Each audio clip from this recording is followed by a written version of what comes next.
Welcome to Rico 12. I'm Justin B., your host and a child of an all-powerful and perfectly loving God and an addict living in the miracle of recovery, one day at a time.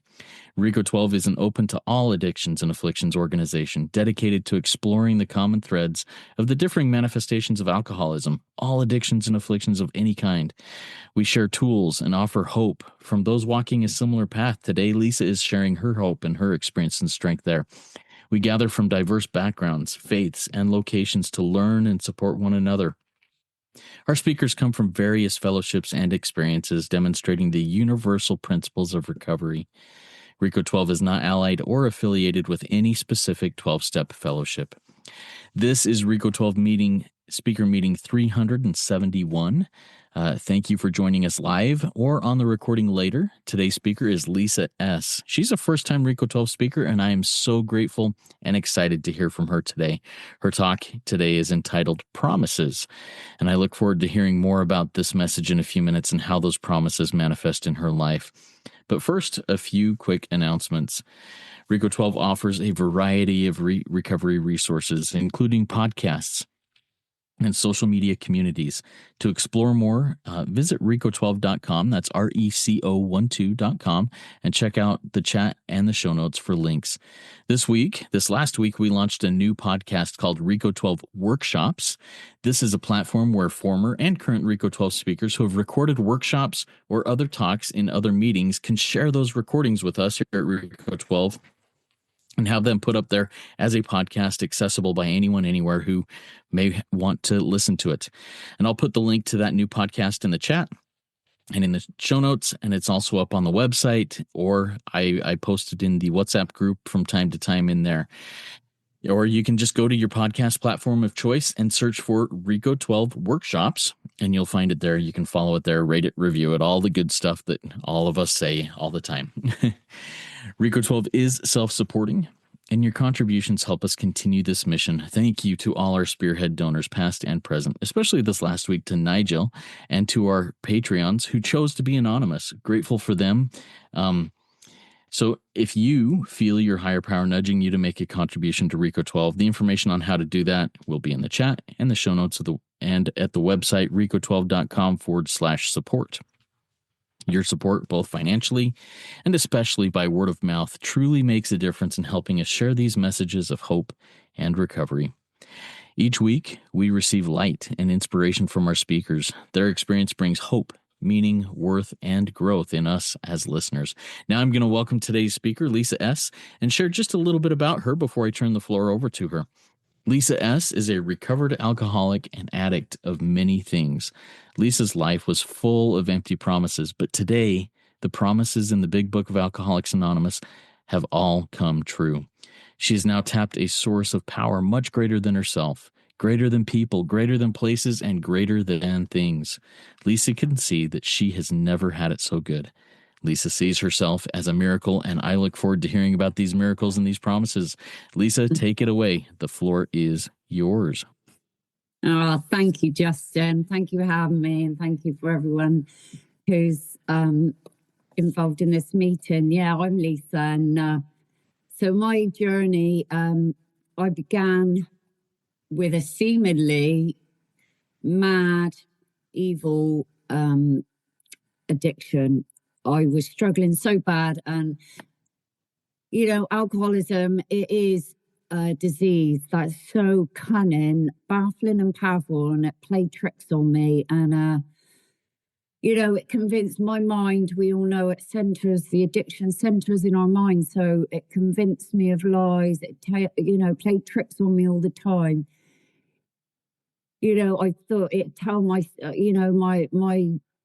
warped thinking would say that, I could control it next time. This will be the last time, but it always ended up in absolute chaos. Every attempt ended up in carnage. There was, and like they say, this disease of alcoholism is a progressive illness, and it just got worse and worse and worse as the time went on. And I tried so many things to stop the cycle of, drinking and other things, and I would, there's, all them things. I've got a list what would go on. Well, I'd fill up a whole A4 pad. The books. I could fill a library with the self-help books. The counselling. I could probably have bought a house with the money I spent, and everything. And again, them promises then were that I promised my family, my children, my husband, everyone around me who was just, I was killing them. I was killing their souls as well as my own. And nothing I ever tried would ever last permanently. I think I lasted the most once, maybe 10 months.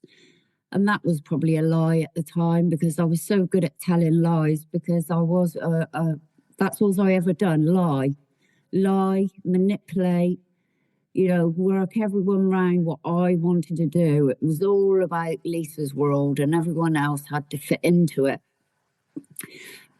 So I hit rock bottom. My rock bottom was I was emotionally drained. I was physically broken. I could hardly walk. Mentally exhausted. I was just so mentally exhausted. And I got to that point, what they say in the big book, I had but two alternatives. And it was either to carry on to the bitter end. I could not stop, or get this spiritual help, which the big book and the 12 steps was the beginning for me. So how, I don't know, but that inner source, which I now know, something took me to detox. And it was like I was walking. It was like I was not even in charge of myself, because at that point my fears were so bad I hardly even left the house. But I went to detox, and then I started seeing that glimmer of hope.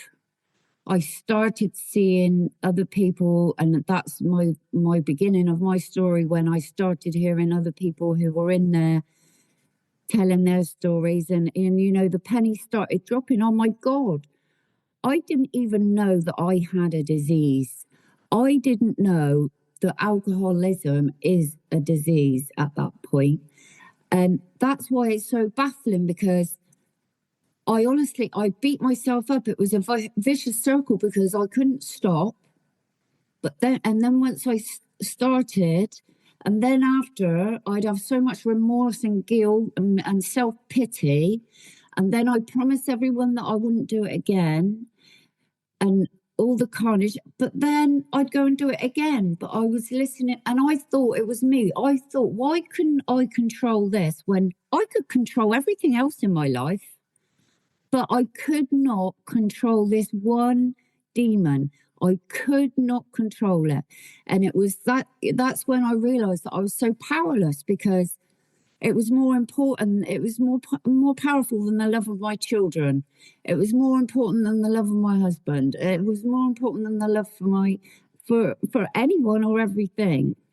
And it was scary. But when I realized, then when I started getting that hope, when in detox, when they said, this is a disease, I was like, I didn't know that.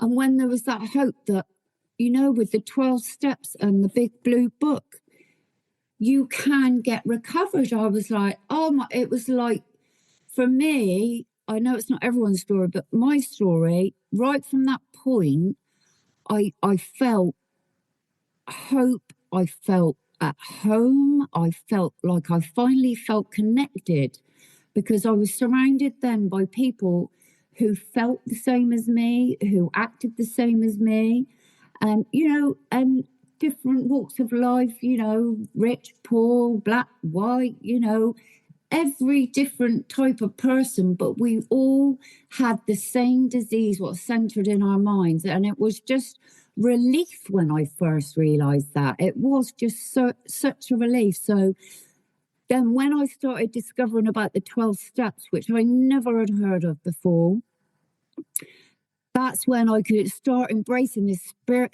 spiritual journey. And again, I have this prejudice thing, and I don't know where I'd been somebody else's beliefs, secondhand beliefs of people, that I thought that it was a Bible bashing thing. And so when I realized it was a spiritual program, and to be honest, at that point, I didn't really understand what the difference was. But going through the steps, and I really did embrace it, because I knew I had two alternatives, and that was I was going to die, and there's no if and button about it. I was going to die, or I gripped hold of this 12-step program and follow the clear-cut instructions. You know, the big book's just amazing to me. It's like a roadmap. It was like a roadmap to my recovery, and it guided me through, through the process. Obviously, I then, with a sponsor, and my sponsor today, I have to say, is Nikki M, who's absolutely marvelous. But I had to find a sponsor who was, armed with the facts. Armed with the facts, as it says in the big book. You need someone armed with the facts. It has to be someone who knows what they're talking about and can relate to you and your experiences, along with guiding you through these clear-cut instructions. And, as I went through the steps, then the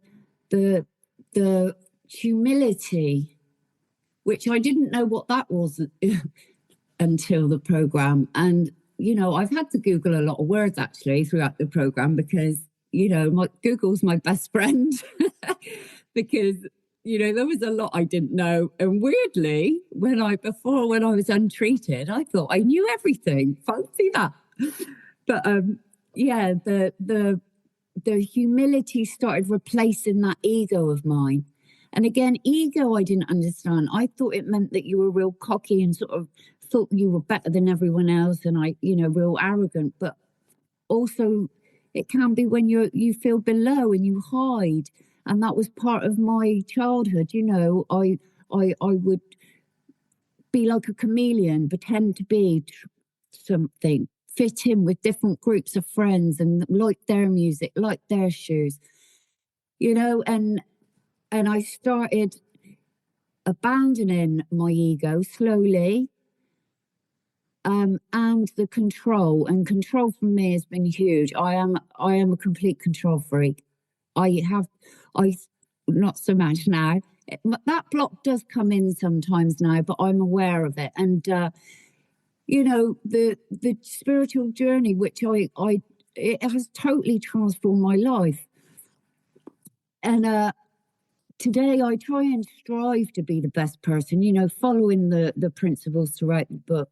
This big blue book, I mean, it is just a miracle. And if I had to follow it thoroughly, I really did, thoroughly and fearless, because going through the steps, with the sponsor and stuff, and then step 4 for me was big, because realizing that I was, part of the problem, the 100 forms of fear and self-delusion, self-pity, self. And when I actually had to look at where I'd been involved in the problem, it was like, and you can then see when you're writing it, and you can see where I was at fault in all these things. And it was like, wow. And when I can see my pattern of behaviors and how destructive they was, I can now watch for that now and think, oh, I can feel that. I shouldn't be doing that. Because for me, I'm thinking, if I'm living in all that destructive behavior, the self, and jealousy and different things, I've got to be aiming for the opposite, to live in God's will. So I'm looking to be honest and pure and loving. And that, for me, how I try and keep it in my brain as simple as possible.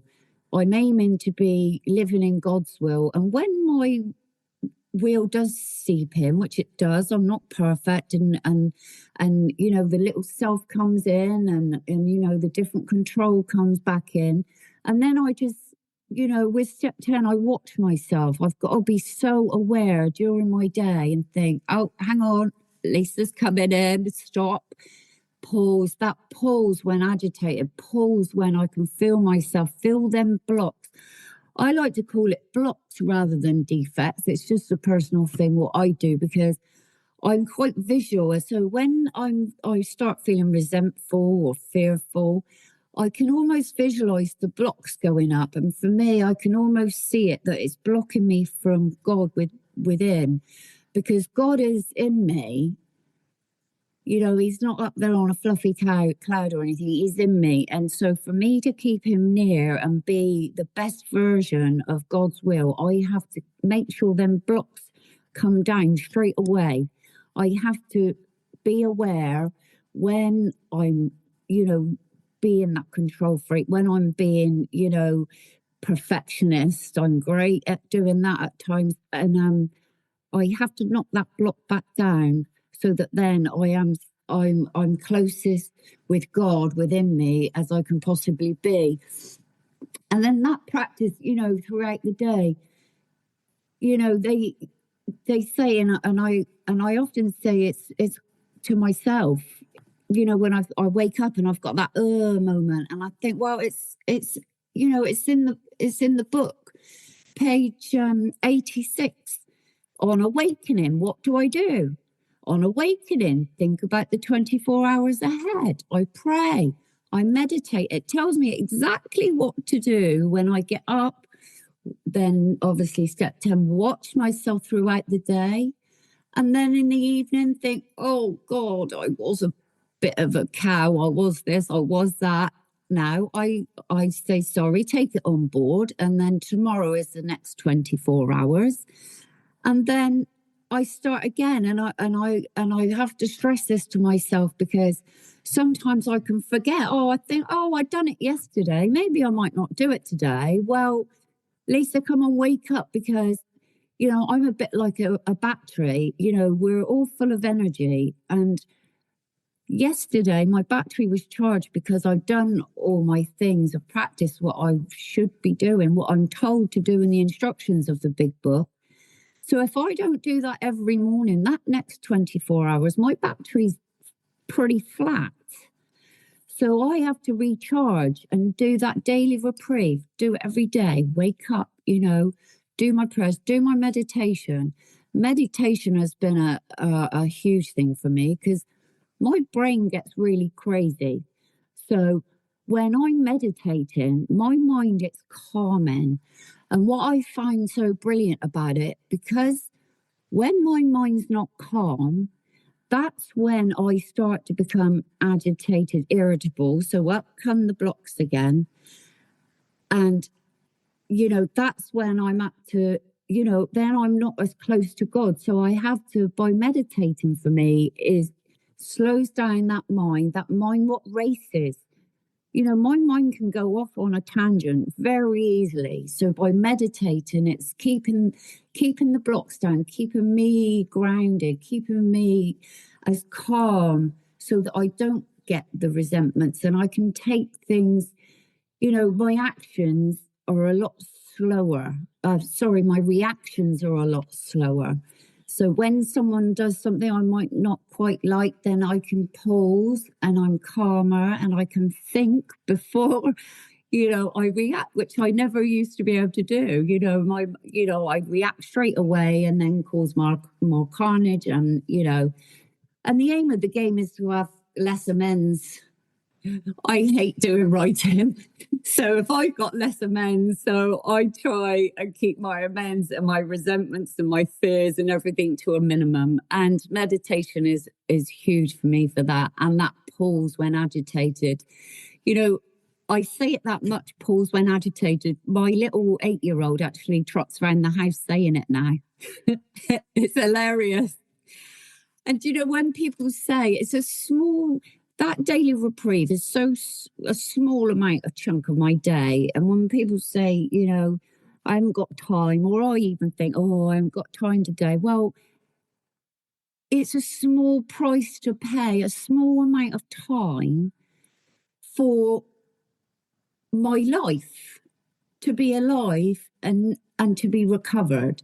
And the amount of time I put into conniving, hiding, drinking, drugs and whatnot, you know, that was a full-time job.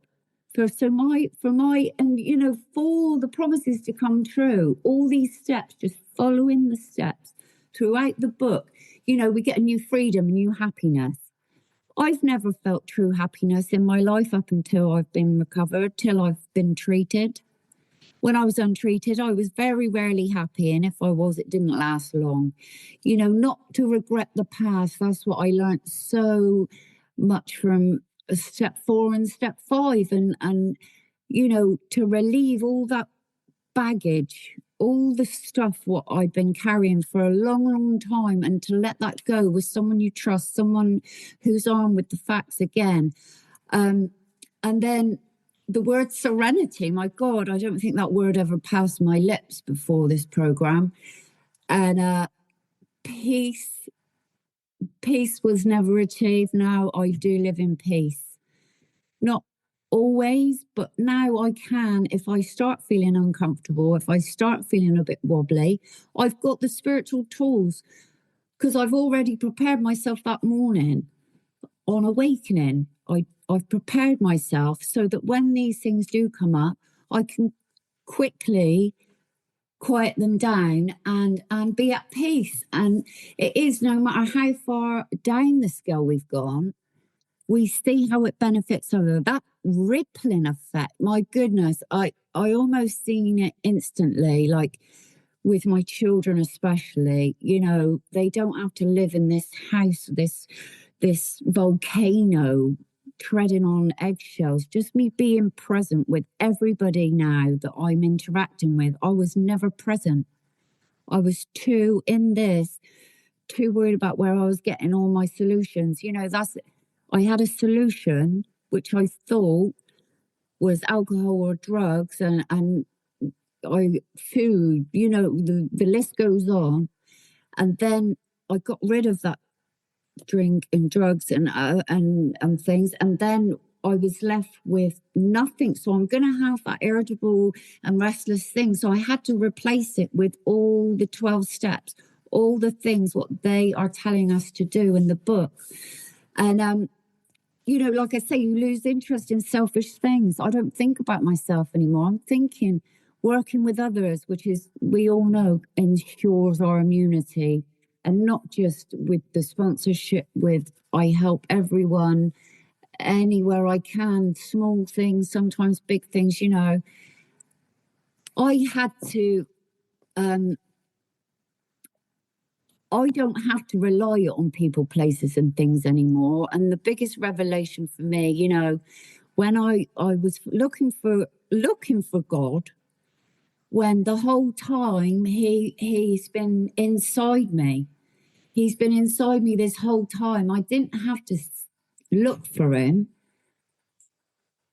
That higher power, which I call God, it's a higher power, a power bigger myself. And the whole time it was always within. This was always within. I just had to remember.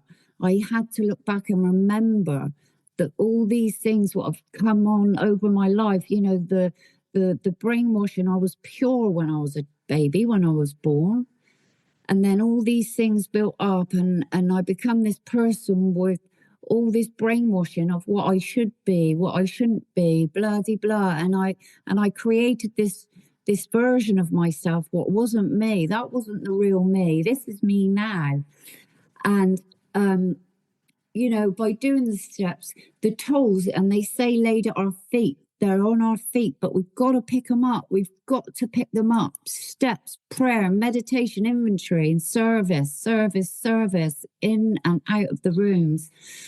And, by doing that, I can maintain being recovered. And, I love what it says. If we just follow these simple, clear-cut instructions, and it says in the book, when, at the beginning, rarely have we seen a person fail. nobody fails if that condition, if we follow the steps thoroughly and fearlessly, and then it does work, you know. And when it says somewhere in there about faith without works is dead, again, it's works, you know, it's all these action. We must put in the action, we must put in the work, we must, you know, be disciplined. That discipline, you know, I have to be disciplined because I'm not disciplined if I run on my wheel.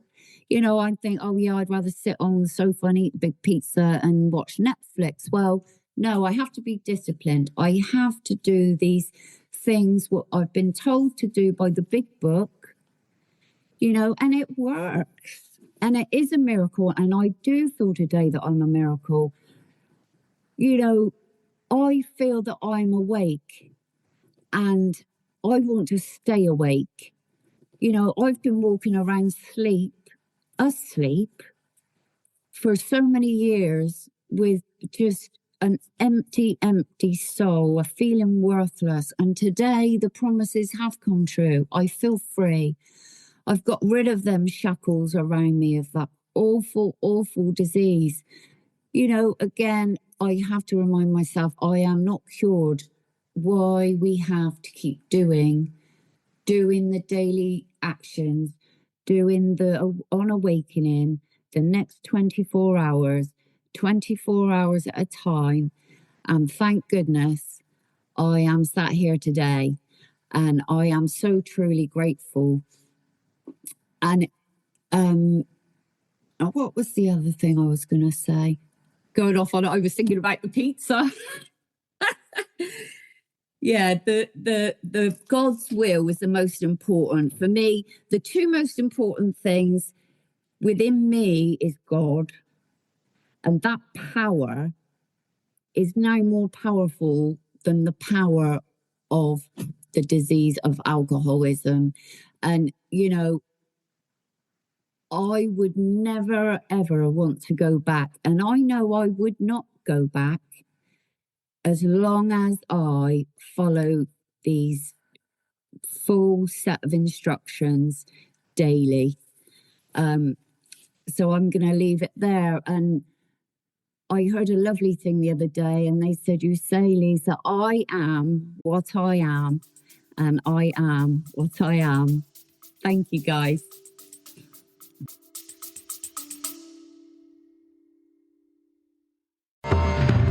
Got questions about addiction, recovery, or just life in general? Let's noodle it out together.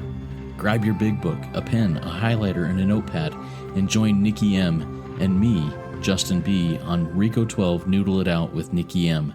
Each episode, we take real-life questions, ours, yours, and those from the recovery community, and dig deep into the big book of Alcoholics Anonymous to find real, practical solutions.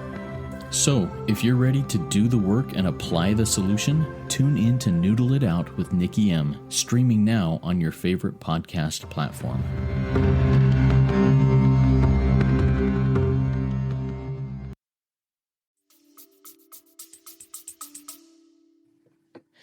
Thank you, Lisa, and grateful that you are what you are. And your share was really cool. There were several things that I pulled out of it. I've written down several questions. We've got at least one question from our live audience so far.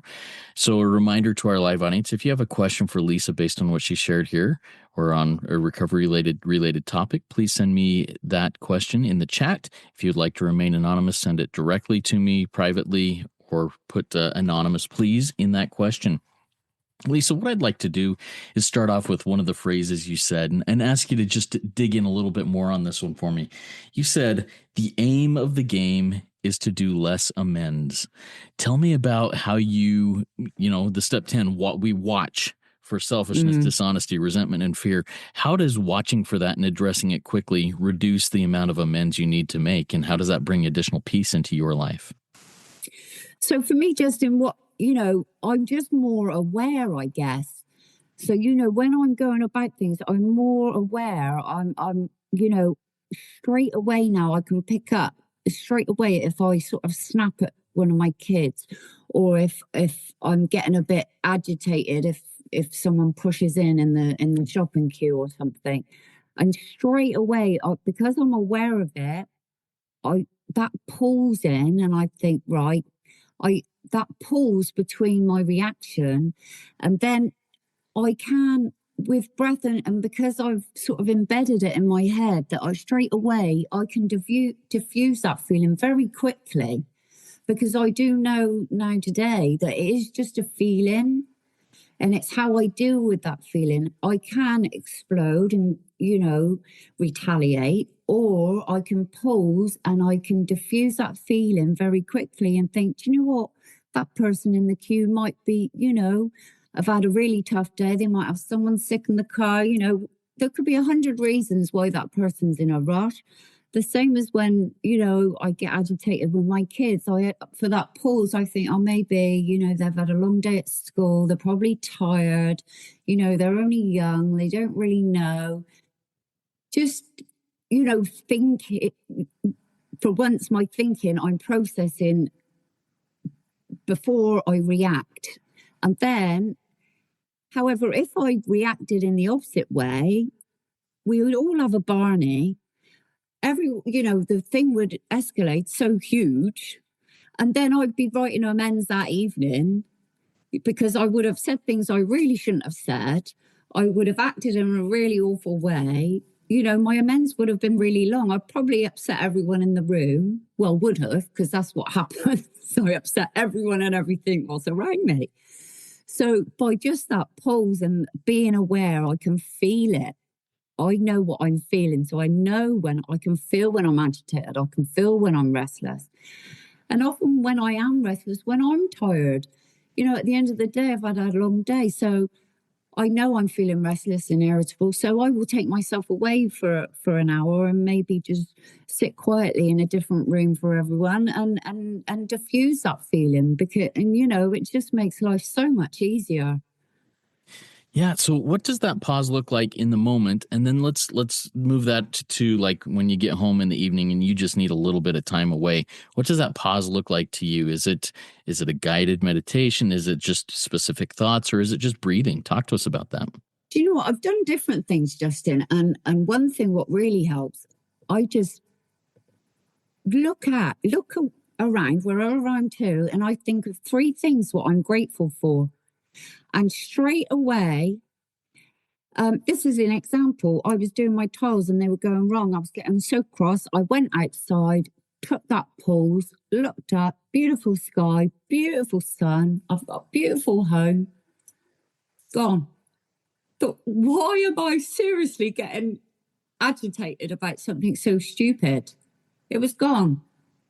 Other times I can just pause and just do the breath. A breath is a prayer to me, because I feel God is inside me. So I can just take a deep breath, and it does go.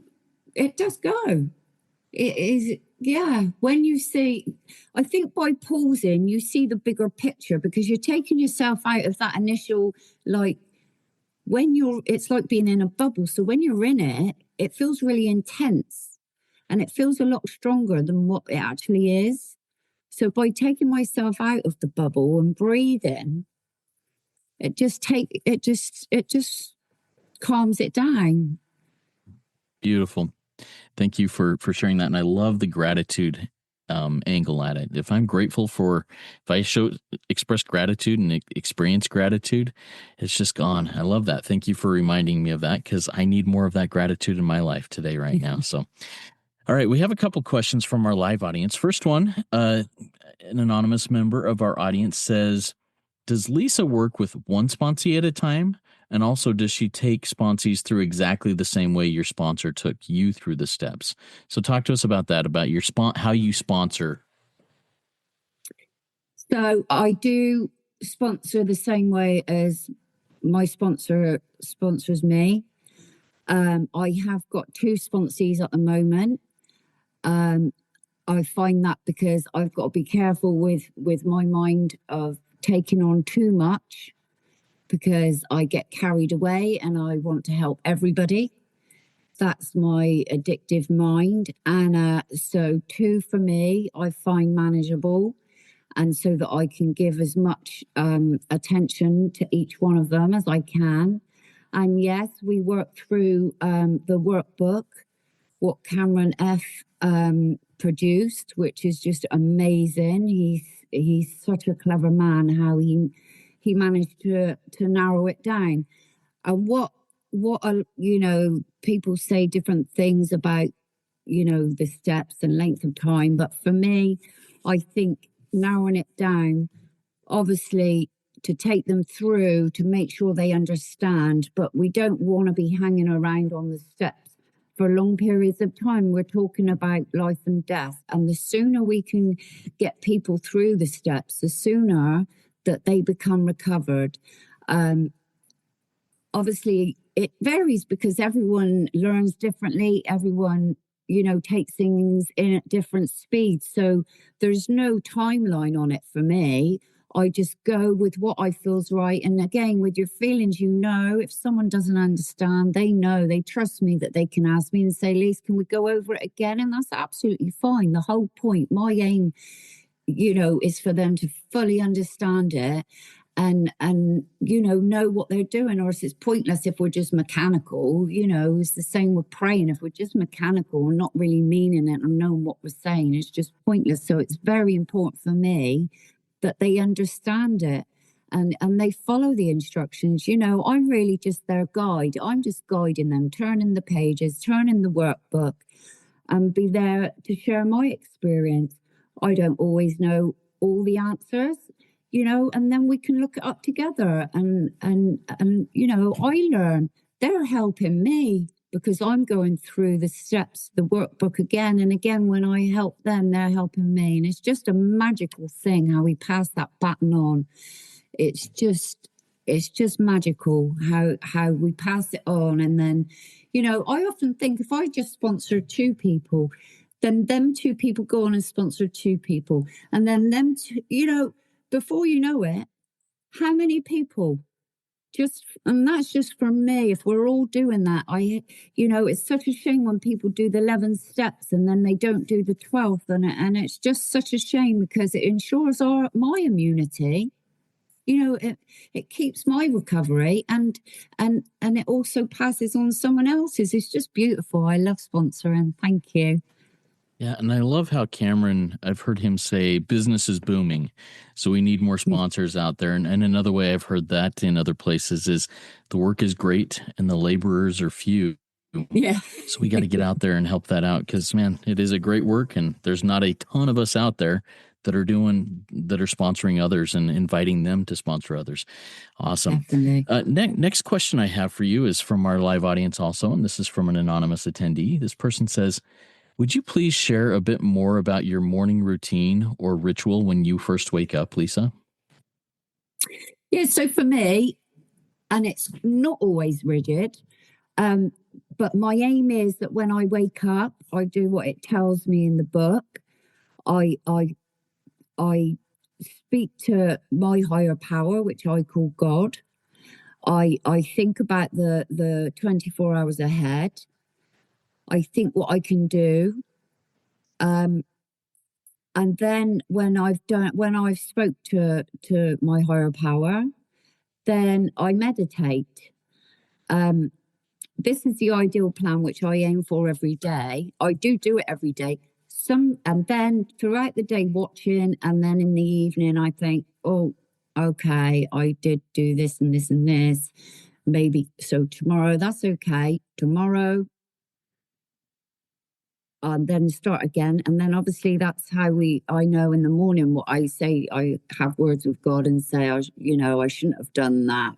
Help me today, guide me today to be less whatever it was.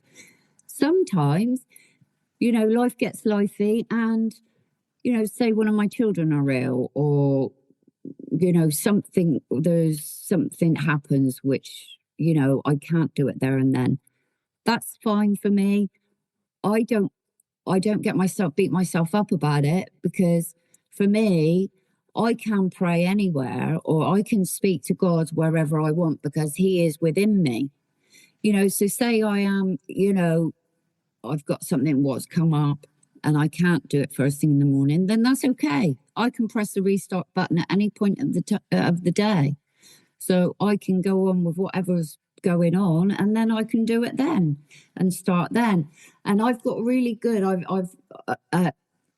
When things go out of sync, because I do like to be in control, and but the secret for me is not to think, oh God, the whole day's going to go wrong now because I didn't do this, and this when I wanted to. Well, it's okay. Instead of pressing the exit button, I just press the restart button. Whatever time of day it is, I can think, okay, I can do it now when I can. But yeah, so that's, it is pretty simple. Morning, get up, speak to God, meditate, which I love meditating. Sometimes I can't do long, sometimes I can.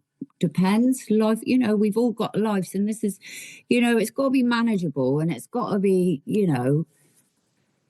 realistic. This is going to be for the rest of my life. So, I can't sit for hours praying because, I have got, we've got to still get on with our routine of other things in life. So yeah, that's sort of kind of my daily thing. And like I say, if I can't do it straight away in the morning, if I've got something on, then I'll just press the restart button when I can, and I'll do it then. I hope that answers the question. Very helpful. Thank you very much, Lisa. I've got a thought and then a couple of questions to follow up that thought. I believe it was Dr. Carl Jung, that said something to this effect. If you can't find God, you're not looking low enough. And you mentioned something about some of your initial experience or understanding of the rooms of recovery with the Big Book. You said it was something like you thought it was a Bible bash, but you've now come to understand the difference between spirituality and the Bible bash, or maybe religion, whatever that means to you. How has your experience or your understanding and experience with God evolved over your lifetime?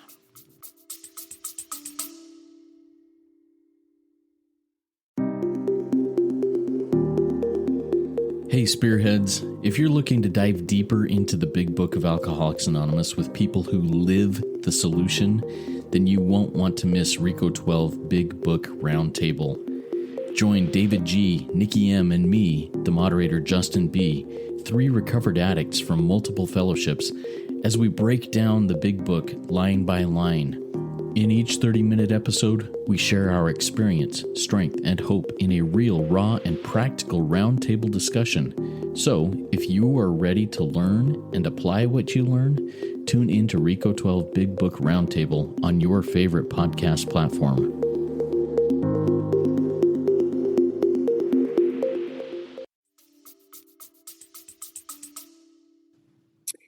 So, to be honest, I did, as a child, I was brought up as a Christian, and we did pray and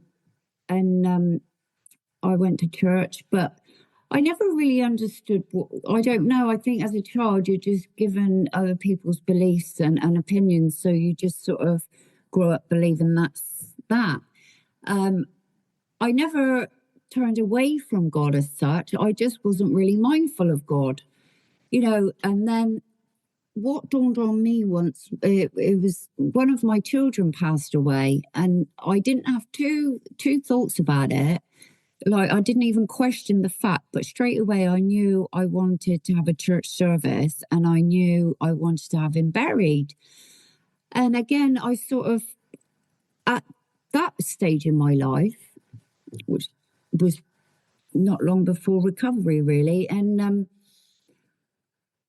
I didn't go to church on a thing, but what I've discovered through the program, I'm dwindling here a little bit. What I've discovered is that you can, all this program is that it's a power bigger than yourself. You can, as long as it's, we can't depend on people, places, or things. So it's a power bigger than yourself. For me, I call my higher power God. People, that's the difference for me between religion and spiritual. It's belief of love. Religion, of their different beliefs, and they're more institutions. So, there's more rules and stuff with whatever religion it is. And I don't care I don't know too much about it, so I can't really elaborate on that. But like what it says in the book, see where other religious people are right. I just love listening to what religions I have learned and take a little bit and I think, oh, that's really nice. Oh, I like that idea. Everybody's got the right to believe what they want. But for me, and in this program, it teaches us it's got to be a higher power that's bigger than you. And that can be, as long as it's not a person, place, or thing, then that's what anyone is up to the individual, what they decide. But for me, it come that way. I say, God, it's a power within me. And that's what I choose to call God. Yeah. Does that answer? Thank you for walking through. I think so. And before I move on, I want to acknowledge, thank you for sharing about the passing of your child. How my condolences and my hopes, my wishes and prayers and everything, positive thoughts for you and your family on that. And you said that was kind of perhaps a catalyst towards recovery. It didn't happen too long before you went into recovery. Earlier in your share, you said something that took me to page 20 of the big book, and I'm gonna read just a little bit here. She's such a sweet girl. I think he'd stop for her sake. And I'm going to rearrange that. You're married, you have children and everything like that. They're such amazing people. You would think you would stop for their sake. Talk to us a little bit about the powerlessness and the inability to stop for their sake. I was so powerless, Justin, that I could not stop. And, that's when I knew that I was powerless, because every parent will know, or even if you've got a niece or a nephew or a child in your life, the love you feel for your children is so strong. And even after, escapades, causing chaos, and they'd look at me in the morning and I'd see, I was killing their souls. They was walking on eggshells, and they'd never seen me sober, ever. And so they'd never known their mummy to be recovered. And, it was just baffling to them. And I promised them, and the look in their little faces, and I'd say, I'm not going to do it. And, that's how powerful it is. And that's how powerless I was. I could not even do it for my children. Whatever I tried, I could not do it. And that's, for me, was the big light. I know I'm in serious, serious trouble here. And, I knew I did it for me. But now seeing the rippling effect on them, and, it's going to take a long time. Even now, they still look at me and, I think they're, I heard someone say, my family are untreated Al-Anons. It's a family disease. It wasn't just me it affected. It affected all my family. And they had to go through, such horror and all the traumatic things, with what I created in the chaos and madness when I was untreated was unbelievable.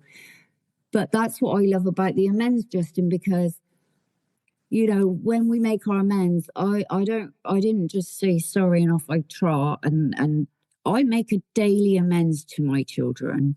And I don't mean by going to Toys R Us or, buying them everything. I make a daily amends by being present to the best of my ability, loving. I tried to be loving and stuff before, but I wasn't present. It wasn't genuine. And even when I tried doing reading or anything or homework and that, my mind was thinking about where my next drink or drug was coming. I wasn't thinking about the page. So just by being present and and just being able to spend time and going on bike rides, you know, all the normal things what parents do with their children, which I never did. So my amends is daily with my family, daily. Well, even with my friends and you know, people who are in close contact with me, I do amends all the time. It's not just a tick off, you know, again, mechanical tick. I've said sorry and off I trot. I put action into making amends to my mum and everything. It's a continual amends for me daily when I can. Thanks, Justin. Thank you, Lisa. I love that.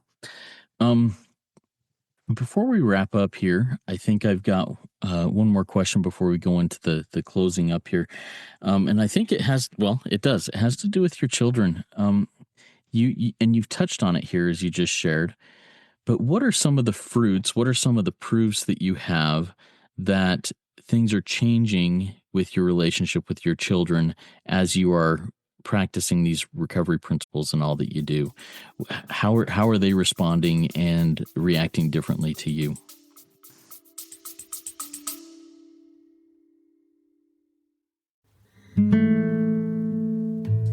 Hey, Rico 12 Spearheads. If our recovery resources have helped you, please consider a donation.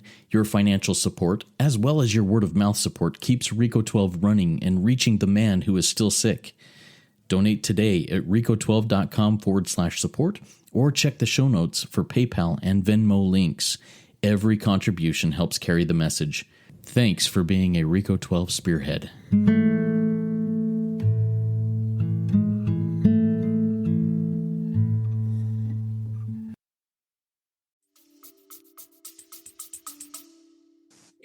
Just in there, just more content and I think, well, it's like anything when you're around a person who's, you know, we transfer the energy from one another. All of us do. We're all full of energy. So when they feel me more positive now, you know, the little smiles on their faces, and you know, they say small things like, "Oh, it's so nice you spend time with me now," or you know, and they can, and my older ones, you know, they can depend on me now, and they say, "Mum, can I have some advice?" Or, you know, and talk about their day or their relationship problems. You know, they couldn't have spoke to me before. The whole transformation in the family unit, you know, is remarkable, and I'm just pleased that I'm sat here right now and can say that that's how it is today, because you know, if I hadn't have put the hard work in and continued to put the hard work in, I'd be sat here saying if I was even sat here, Justin, like, I'd be telling a very different story, you know. Or when people say about the yets, you know, I was very close to running out of yets. And yeah, just enjoy it. And you know what? Even small things like my two youngest were struggling at school, and they've improved immensely. It's unbelievable. And obviously, you know, if their heads are chaotic because my head was chaotic and my behaviors, you know, they couldn't have been settled at school and been able to concentrate. You know, it's just like a whole transformation of not only me, but then my energies transforming to them and to my husband, and everyone's just a lot calmer, and it is a miracle. I want to go round and shout the 12 steps in the big book to everyone, like off the rooftops. It's just a miracle. Thanks, Justin. Beautiful. And I love you sharing that miracle with us. Thank you so much. Do you have any final words of wisdom before we start wrapping this up? No, just stay. Don't leave. Keep Beautiful. working it. Awesome. I love it. Thank you so much, Lisa. That was an amazing Rico 12 speaker meeting. And if we missed any of your questions out there, or if you have any other things that you'd like to do, or if you'd like to get in contact with Lisa, please send me an email at rico12pod@gmail.com, and we'll get you taken care of there. If you'd like to join our WhatsApp community, same thing, get you joined up in there. If you haven't yet already done so, please consider rating and reviewing the podcast on Apple Podcasts or Spotify. It does really help get the message out to others. Next Friday, we'll hear from Michael S., who has previously spoken to us a few times, and I look forward to hearing from him next week on his chosen topic of comparing cancer and addiction. I'm sure it will be very interesting, as he always has very interesting takes and points. And I was able to fill a handful of openings for speakers over the next little while, but I continue seeking more speakers for the next few months. So if your higher power is putting a topic on your heart, please reach out to me and we'll get it scheduled over the next few months. Stay updated via WhatsApp on our email list.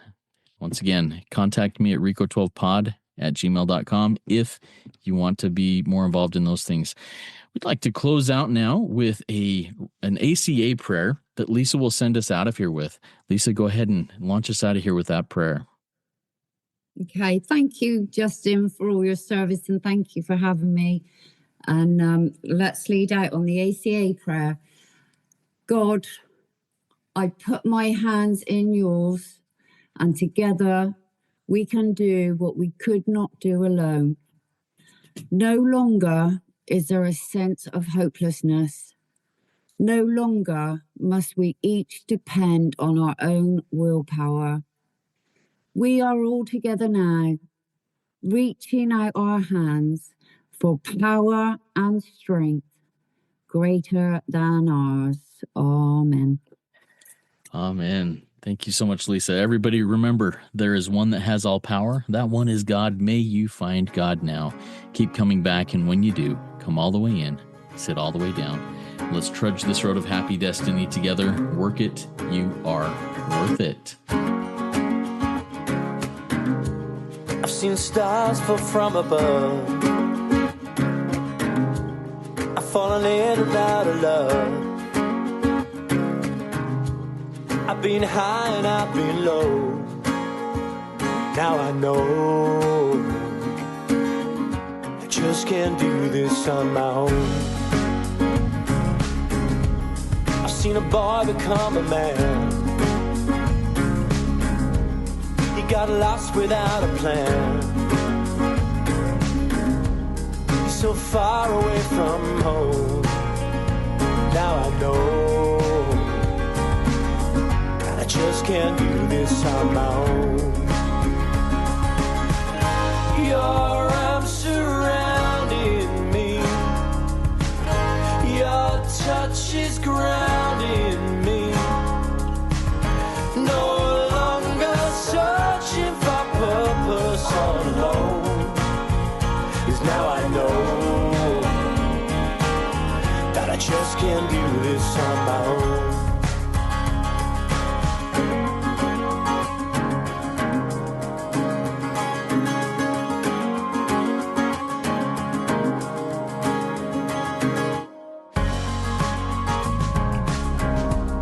I'm looking for the words to say. You make the world a better place, and I can call that place my home. 'Cause now I know that I just can't do this on my own. Your arms surrounding me. Your touch is grounding me. No longer searching for purpose all alone. 'Cause now I know that I just can't do this on my own. So